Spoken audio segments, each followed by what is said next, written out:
It's enough now, अब चुप्पी तोड़ना पड़ेगी। दो सवाल जो बहुत अनाप शनाप पूछे जा रहे हैं, जिस पे बहुत बड़ा प्रोपेगेंडा बनाया जा रहा है बगैर सर पैर के। पहला स्टोलन वैलर और दूसरा हु इज शिफूजी और हु एम आई। ऐसा है, पहले सोचा कि ये सही बात है, भारत में सभी को अधिकार है फ्रीडम ऑफ एक्सप्रेशन का, फ्रीडम ऑफ स्पीच का, तो उसके अंतर्गत चल रहा है, कोई बात नहीं है। हमने भी किया है, but I never said anything wrong about anyone. हाँ, गद्दारों के खिलाफ कहा था और हमेशा कहूंगा, अगर दम है रोक सको तो रोक लो। जैसे मैंने बातें कही हैं, बहुत तकलीफ भी होने वाली थी, जलनी तो थी, वो बड़ी बात है, उससे कोई प्रॉब्लम नहीं है। लेकिन आलोचक भी आते हैं, प्रशंसक भी आते हैं। यदि प्रशंसक आ रहे हैं तो बनी बात है, क्रिटिसिज्म होगा, आलोचना होगी। अगर कोई आलोचना कर रहा है उससे सीखेंगे। लेकिन जब आलोचना पर्सनल लेवल पे कन्वर्ट हो जाती है और जब बहुत पर्सनल हो जाती है तो जवाब देना जरूरी हो जाता है, इसलिए इसका जवाब दे रहा हूं। सबसे पहले ये मेरे फौज के ऑफिसर्स, जेसीओस और मेरे सारे सिपाही भाइयों के लिए ये वीडियो है, स्पेशली आपके लिए है। कुछ लोगों ने कोशिश करके ये मेरी एक ऐसी झूठी इमेज बनाई जा रही है कि मैंने कभी कहा है कि मैं कोई आर्मी ऑफिसर हूं या जेसीओ हूं या सिपाही हूं। ऐसा है दोस्तों, मैंने कभी भी ऐसा नहीं कहा। ये पूरा बेबुनियाद है, ये गलत है और झूठ का आरोप है। और यदि मैंने कभी कहा है तो ये बताओ कि मैंने अपनी क्या रैंक बताई है। मैंने कभी captain, major, lieutenant colonel, colonel, brigadier है, कुछ भी मैंने कभी लगाया है? जेसीओ की कोई सुबेदार या कोई सुबेदार मेजर या कोई मैंने रैंक लगाई है? और यदि लगाई है, और मैंने लगाना तो बहुत दूर की बात है, मुझे उसका सम्मान, उसके बारे में पता है।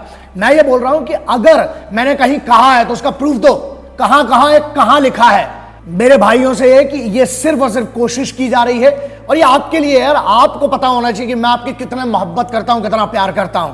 अरे अगर डर गए हो ना तो सीधे बताओ यार, डर गए हो तो कम से कम इतनी छोटी, इतनी गंदी, इतनी वाहियात हरकत तो मत करो।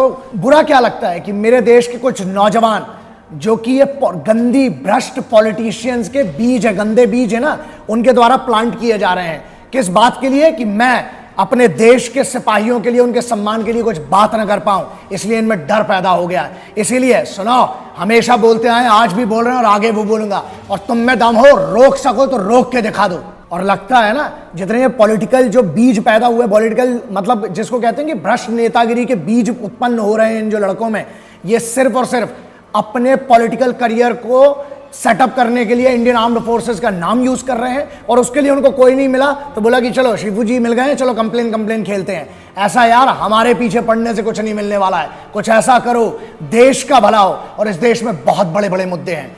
हमारे पीछे क्या, हम फकीर हैं, हमारे पास खोने को कुछ नहीं है। लेकिन तुम लोग अपना पॉलिटिकल सेटअप, अपना एक पॉलिटिकल करियर सेटअप करने के लिए जो ये गंद मचा रहे हो भारतीय सशस्त्र सेनाओं के नाम पर, ये मत करो। रही बात हमें, तो हमारे रोकने की अभी तुम्हारी औकात नहीं है कि हमें रोक लो।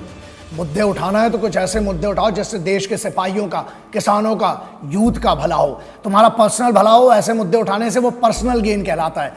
एक सिपाही, उसकी मां का शव रोड पर मिला था, उस पर उस समय नहीं जागे।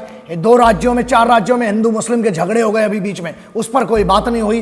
किसान मर रहा है वहां पर, उस पर आपकी कोई बात नहीं हुई, ठीक है। उसके बाद एक एटीएम के बाहर एक बूढ़े रिटायर्ड सिपाही को 4 गुंडों ने मिलकर मारा। उस समय आपके अंदर का वो देशभक्त कहां था? वो नहीं जागा। लेकिन लगा नहीं, कोई बंदा है जो, ठीक है, इस पे बोलेंगे तो शायद ज्यादा अटेंशन मिल जाएगी। यार मेरे पीछे मत जाओ, नियत समझो उस चीज को, जो मैं बोल रहा हूं उस नियत को समझना पड़ेगा। जिनको ये प्लॉट किया गया है, इनको बड़ा आसान लगा कि कुछ वीडियोस बना लो, कुछ फेसबुक पर लिख दो, कुछ पिटिशंस दायर कर दो और एक खिलाफ एक बड़ा मुद्दा बना दो तो उससे फेमस हो जाएंगे।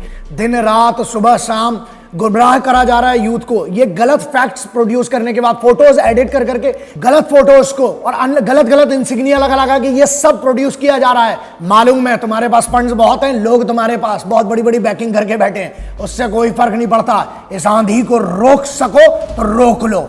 आर्म्ड फोर्सेस की, उसकी इमेज को डिस्ट्रॉय मत करो, पहली चीज। दूसरी चीज, कुछ अच्छा करो यार। अगर फेमस होना है तो कुछ किसी के कंधे पे क्यों बल रखते हो? कुछ बहुत अच्छा ऐसा कर दो कि अच्छा काम भी करोगे तो उसके कारण भी फेमस हो जाओगे। लेकिन सोचा नहीं, कंप्लेन खेलते हैं, कुछ ऐसा कर देते हैं जिससे हाँ अभी जो चल रहा है रनिंग में उसमें चढ़ जाओ। लेकिन इससे देश का कुछ भला नहीं कर रहे हो, उल्टा आप इमेज डिस्ट्रॉय कर रहे हो फोर्सेस की और उनके इमोशंस का मिसयूज कर रहे हो अपने बिजनेस, अपने धंधे के लिए।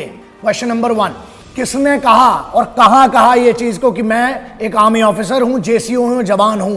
ये गलत अफवाह फैलाई जा रही है, बेबुनियाद, सरासर गलत बात है। और अगर मैंने कहा है तो प्रूफ दो ना उस चीज का। प्रूफ बताओ कि यहां पर ग्रैंड मास्टर शिवजी शौर्य भारद्वाज ने कहा that I am an army officer और अ जेसीओ और a soldier of Indian armed forces. I never said it. So it is being manipulated, and it's only for my respected soldiers, the true sons of this country. Please do not get carried away from such manipulated rumors.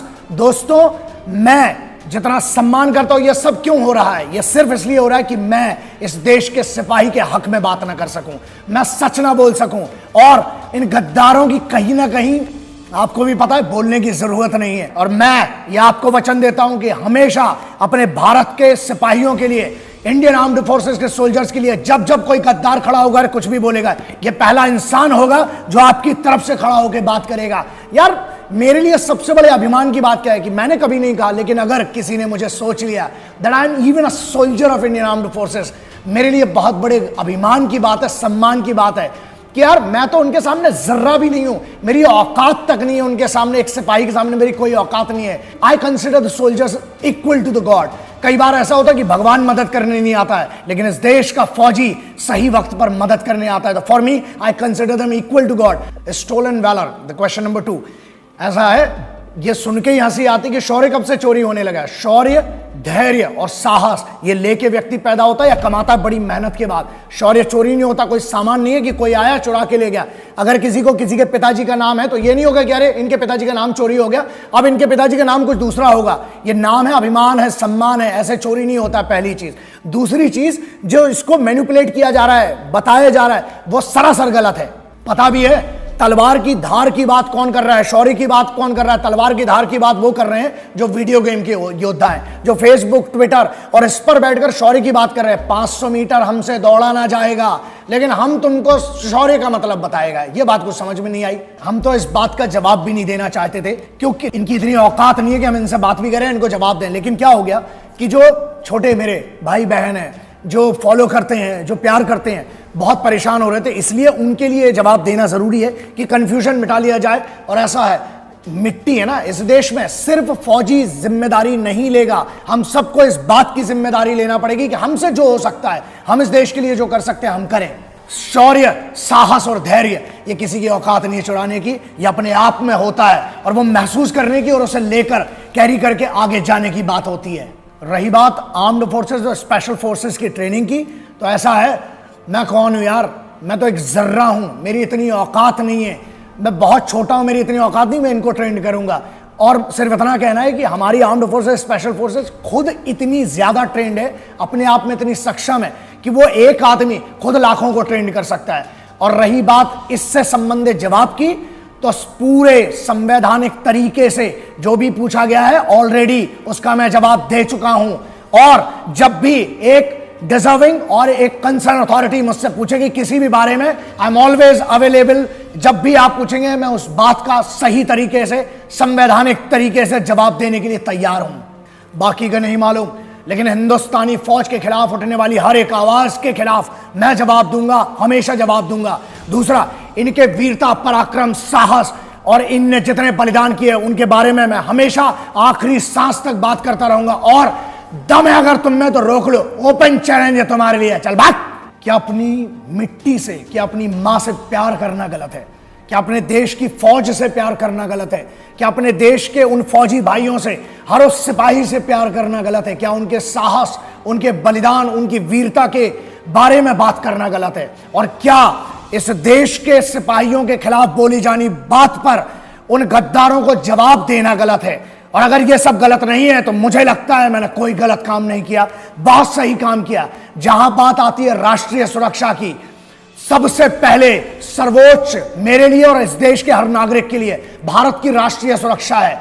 अगर बात है कि मेरे जिस्म में, मेरी जान में, मेरी रूह में अगर कुछ राज दफन है तो सर कटाना मंजूर है, लेकिन उन राजों के साथ ही मरूंगा. क्यों? क्योंकि मुझे पता है मेरे जैसे लाख करोड़ आएंगे, लेकिन इस देश की मिट्टी और इस देश के सिपाहियों के सम्मान के लिए जब जब बात होगी और जब जब मेरे देश के सिपाही, मुझे कोशिश की जा रही है, मुझे पता है, चुप कराने की कि इनके खिलाफ, इन गद्दारों के बारे में बात ना करूं, लेकिन जब भी मुद्दा होगा, whenever it will come about the respect of the Indian Armed Forces, my dear brothers, my respected soldiers, you will always find this person stand by you. मैं हमेशा आपके साथ खड़ा हूं, आज भी खड़ा था, और राष्ट्रीय सुरक्षा के लिए अगर सर कटाना पड़ा तो कटाऊंगा और आपके साथ हमेशा खड़ा रहूंगा।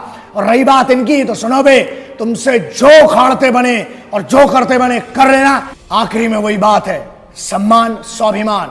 हम आपके साथ हैं दोस्तों, आप काम करें, हम जैसे बहुत पागल हैं जो आपके साथ हैं। जय हिंद, वंदे मातरम, इंकलाब जिंदाबाद, भारत माता की जय। जय जवान जय किसान। जय हिंद, वंदे मातरम, इंकलाब जिंदाबाद, भारत माता की जय।